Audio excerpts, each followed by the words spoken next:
Bonjour tout le monde, à nouveau la manne fraîche, comme toutes les semaines.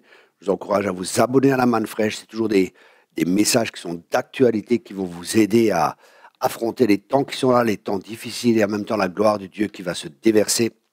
Donc c'est un temps de préparation, c'est un temps de formation pour les temps qui viennent. Et le thème aujourd'hui, c'est avoir une perspective céleste. Je répète, avoir une perspective céleste. Et j'ai pris la vie de Joseph pour cela. Joseph est passé par beaucoup de difficultés. Il a été vendu par ses frères. Il était en prison injustement. Pourtant, il n'a pas lâché. Il est resté ferme dans les décisions qu'il avait prises. Pourquoi est-ce qu'il pouvait tenir? Pourquoi est-ce qu'il a tenu dans toutes ces difficultés, dans la prison, trahi, on a menti sur lui, il a été rejeté, il a été vendu par ses frères, il a été isolé. Tout ça, c'est une préparation.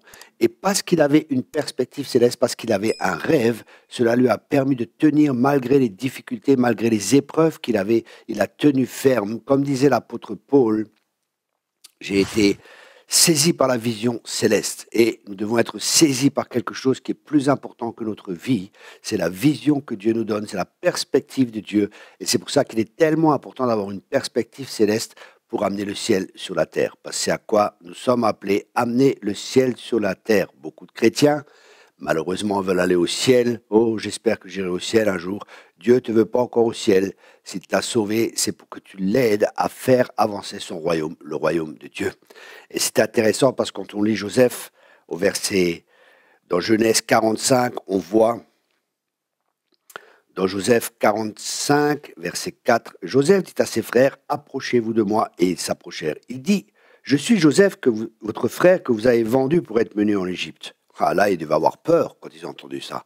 Mais là, tout de suite, il enchérit et il dit, maintenant, ne vous affligez pas et ne soyez pas fâchés de m'avoir vendu pour être conduit ici, car c'est pour vous sauver la vie que Dieu m'a envoyé devant vous. Il savait exactement que c'était le plan de Dieu et il acceptait le plan de Dieu.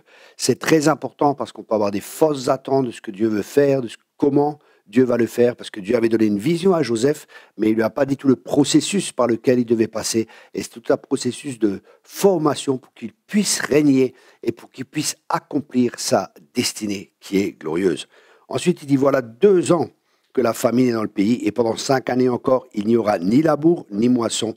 Dieu m'a envoyé devant vous pour vous faire subsister dans le pays et pour vous faire vivre par une grande délivrance.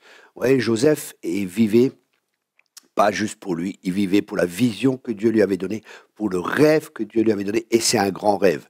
Plus votre rêve sera grand, plus la formation sera longue, et plus la formation sera profonde dans votre vie. Ensuite, c'est intéressant, il dit, ce n'est donc pas vous qui m'avez envoyé ici, mais c'est Dieu. Il m'a établi père de Pharaon, maître de toute sa maison, et gouverneur de tout le pays d'Égypte. Ici, nous voyons Joseph, un homme qui était jeune, qui a été vendu par ses frères. Et Dieu avait un plan, c'est qu'il soit un père pour Pharaon et c'est qu'il soit gouverneur de tout le pays, qu'il prépare justement, qui se prépare et qui prépare le peuple pour les temps difficiles qui viennent. Et cette histoire est très parlante pour nous aujourd'hui. Dieu est en train de nous préparer pour les temps difficiles qui viennent. Et la question est, comment réagissons-nous?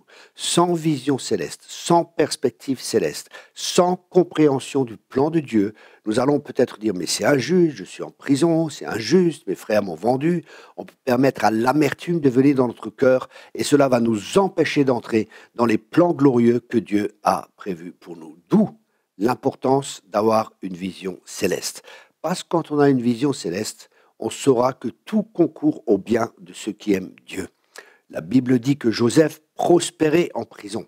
Pour nous, la prospérité, des fois, ça peut être « waouh, mais qu'est-ce que c'est que cette prospérité ?» Prospérité qu'on enseigne, des fois, il faut avoir 4 voitures, il faut avoir 5 maisons, et ainsi de suite, et ainsi de suite. Dieu n'a rien contre ces choses, mais Dieu est plus intéressé à notre être. Dieu est plus intéressé à notre transformation, à Christ en nous, qu'à ce que nous avons. Bien sûr, Dieu n'est pas contre qu'on ait des belles choses, qu'on ait des bonnes choses, mais il est possible que nous n'ayons pas ces choses, mais regardons à ce que Dieu fait en nous, à ce que Dieu est en train de faire. Et c'est pour ça que nous devons avoir l'esprit d'Isaacar. Les fils d'Isaacar savaient reconnaître les temps, et parce qu'ils savaient reconnaître les temps, il savait comment agir. Et il comprenait, comme Joseph comprenait, que c'est Dieu qui avait tout prévu, que c'est Dieu qui avait tout orchestré, que c'est pas eux qui, en fin de compte, qui l'avaient vendu, mais que c'était le plan de Dieu, et que Dieu a utilisé toutes ces circonstances pour former Joseph, pour le préparer à régner. Bien-aimés, nous sommes préparés. Nous sommes préparés, nous sommes aux attentes de préparation. Souvent, les gens veulent la promotion, mais rejettent la préparation. Mais la préparation est tellement importante. Elle est plus importante que la promotion. Parce que quand il y a la préparation, la promotion viendra. Mais sans préparation, il n'y aura pas de promotion. Il n'aurait pas pu régner, il n'aurait pas pu accomplir ce que Dieu voulait qu'il accomplisse s'il avait regardé à lui-même, s'il avait regardé à ses déboires, s'il avait regardé à la situation dans laquelle il était, mais parce qu'il avait une perspective céleste, parce qu'il voyait prophétiquement, parce qu'il avait un rêve. Joseph a pu endurer toutes ces choses et se laisser préparer par le potier qu'il avait mis sur le tour pour le préparer. Ce message est très important parce qu'il va vous aider dans les circonstances dans lesquelles vous êtes à comprendre ce que Dieu veut faire. Mais pour cela, nous avons besoin de voir au-delà, nous avons besoin de voir plus loin que juste notre propre vie. Nous devons voir le plan de Dieu et avoir une perspective céleste, une perspective divine, avoir la vision de Dieu, comprendre ce que Dieu fait, voir ce que Dieu fait et comprendre pourquoi nous passons par ces choses. Alors nous les accepterons et ne nous permettront pas à l'amertume, ne nous permettront pas au ressentiment de prendre place dans notre cœur, car sans cela, nous ne pourrons pas entrer dans la destinée glorieuse que Dieu a pour chacun de nous, et notamment pour vous, bien-aimés. Rappelez-vous ce message. Je prie que ce message touche votre cœur, que ce message vous aide à surmonter les circonstances dans lesquelles vous êtes, car tout concourt au bien de ceux qui aiment Dieu. Selon l'attitude que nous aurons, ça sera bénéfique pour nous ou non. Quelle est l'attitude que nous avons quand nous passons par les difficultés et que des fois nous ne comprenons pas ce que Dieu est en train de faire? Faisons confiance que Dieu est en contrôle, faisons confiance et gardons cette intimité avec Dieu. Restons intimes avec Dieu, c'est une clé pour les temps dans lesquels nous entrons, pour les temps dans lesquels nous sommes. Je rappelle que nous sommes dans un temps de préparation. Dieu est en train de préparer son épouse pour régner avec lui. Voilà, bien-aimés, j'espère que ce message vous a aidé, que ce message vous a béni. Méditez-le, relisez les versets que j'ai partagés avec vous, relisez peut-être même la vie de Joseph pour comprendre. Joseph avait la faveur de Dieu sur sa vie, et ce n'est pas parce qu'il avait la faveur de Dieu sur sa vie qu'il n'est pas passé par la prison, par la case prison. Ce n'est pas parce qu'il avait la faveur de Dieu sur sa vie qu'il n'est pas passé par des difficultés, mais Joseph comprenait que toute chose concourt au bien de ceux qui aiment Dieu. Et il a gardé la bonne attitude afin d'être préparé, afin de pouvoir régner avec Dieu.